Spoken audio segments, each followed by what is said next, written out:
What we have here is a Tetrarch. It's a British tank that was originally designed, amazingly enough, as a cruiser. Actually, I didn't know that until I just read it. This was definitely a light tank by the time it entered service. But its great claim to fame is that it could be airlifted, which is why it's on display here in the remains of a Hamilcar glider. This is a glider portable tank.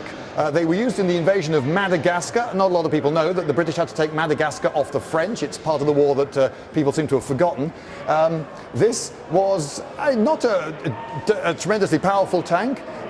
It wasn't very thickly armoured, of course. It couldn't be very heavy. It wasn't fabulously reliable. But hey, you could get it in a glider, which is pretty amazing. So you could get it to places where the enemy is never expecting you to have a tank. And here on the front, we see the Pegasus, which is the sign of the airborne division. Now, as a tanker, one of the things I do not expect my tank to do is fly.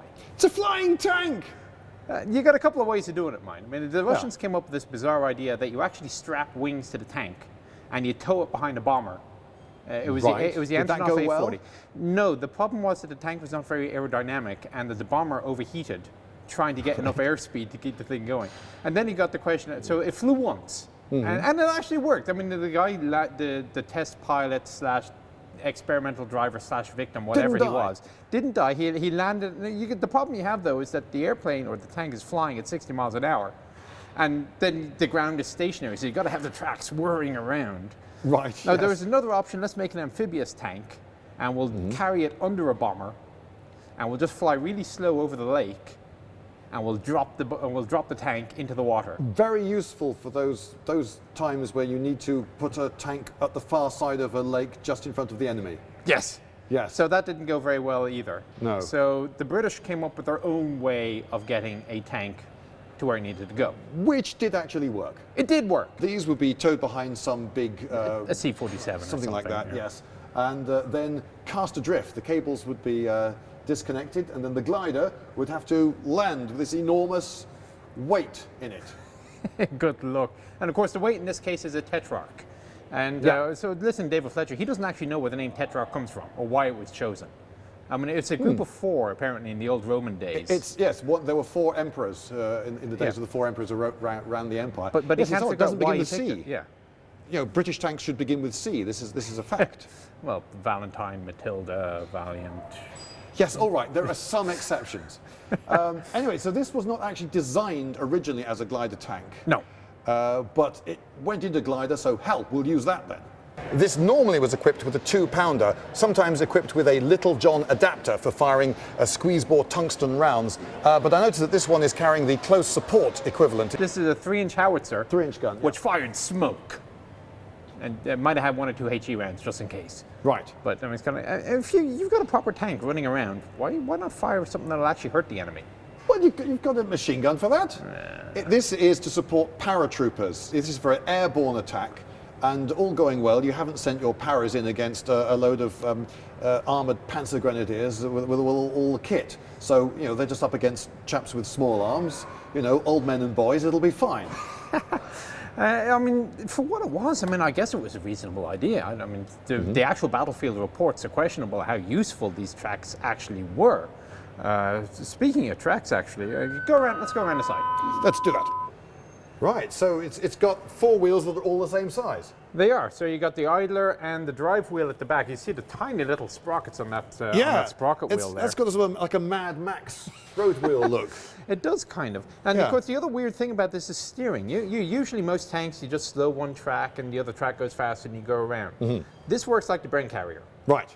So it's track warping.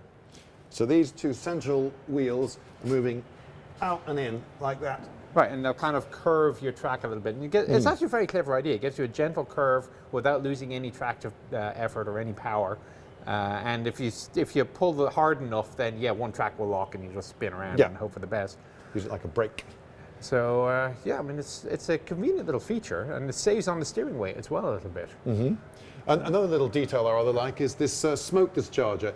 So there'd be a smoke round in that tube there, and all you had to do was open the top hatch, get out, stick your arm outside the vehicle, pull that trigger, and pop goes your smoke. So if you are being shot at, and you probably are being shot at if you've decided that this is the time to pop smoke. This is also perhaps the time you don't particularly want to get open out of the the hatch hatch. and stick your arm out the side. Although I do note how it's on the full post. Some of the early Crusader tanks and Covenanters had the same sort of opening top hatch. So you do get a little bit of an umbrella position as well when it's halfway up. But anyway, that's the Tetrarch. It's not as if it's the only idea. So let's run around. Let's have a look at the M22 Locust, which was the American attempt at the same thing. Oh, come on, this is British. It's bound to be better. Actually, it was. Now, isn't this one cute? It's certainly small, yes. One day I actually will do a video on one of these and it'll be kind of amusing watching me get in and out. So this was the M22 Locust. It was developed as a T9 and they very early on decided to make this an air mobile tank. But the problem that they had was that their idea of air mobile was that they get something like a C-54 Skymaster. They'd drive this thing alongside the C-54 and a little crane by the door would take the turret off and put it inside the C-54. They would then drive around underneath the C-54 and you got these 4 mounting, lifting lines. Right. They would then attach to the bottom, the belly of the C-54. And this would fly into enemy territory, onto an airfield, land, you drop the hull, it would drive around to the side, you pop the turret back on, and away you go. Now, can you think of any flaws with this plan? No, it seems perfect, as you know, as long as you have control of the enemy's airfields already. That was actually one of the significant problems. Plus, the C-54 is a fairly rare and strategically valuable aircraft. This is not the sort of thing that you would, risk on a whim. So very quickly, the Americans realized this was a pretty stupid idea. Right. And maybe the better option is to just put it into a glider. Well, we were talking about it. The British had a glider. They did. So what we did was we basically gave these to the British. So the only operational users, your Pegasus, the only operational users of the M22 in the airborne role were the British. Okay, but you say in the airborne role, so did it have some other role? Yeah, after the war, these things showed up in very strange places like the Middle East. The Middle East is very strange. It's known for its strangeness. All right, so there were no Americans fighting with these against the enemy in World War II. Not that I can think of. Right. So give us some stats then. How many crewmen in this? Well, you got 3 guys. You got a 37mm gun, which of course by 1944 is starting to get a little bit weak. Bit of a pop gun. Yeah. I mean, it did have a nice canister round, I guess. You want to use it like a big shotgun. Yes, the canister round, as far as I know, was the first time I know of its being used was during the breakout phase, trying to get through Normandy, and they were using it in the bocage. They were very useful in the Pacific War as well. If you got all the enemy infantry, the Japanese infantry in the jungle, just fire a couple of canister rounds, that'll clear your trees out of the enemy pretty quickly. Right, so it's a defoliant as well as a de-infantryant. It will do that. So it was being used out east earlier, you think, than 44? The canister round was, yeah. Right. All right, well, that was it. I just wanted to mention this is the counterpart. Let's see what else we got here. Well, a point I'd like to make, though, whilst we're here. We talk about how tiddly little tank is and how tiddly little gun is, but actually, if you've got a tank of any sort and they haven't, and they got a rifle, it really doesn't matter what the tank is. You know, if you can't stop it with your rifles, and it's got a gun that can blow you up, and it can get on its tracks to where it needs to be, then even a little tiddly tank will do the job. Yeah, but by 1944 there are Panzerfausts and other things that don't care what, this is no armor whatsoever. Right, well, but if you're out east and you're up against the Japanese, they don't have Panzerfausts, and if you're escorting this properly so that they can't get around the sides with lunge mines and the like, it should be capable of doing a useful job. Well, agreed, but then in that case, why don't you just use a proper tank like a Sherman?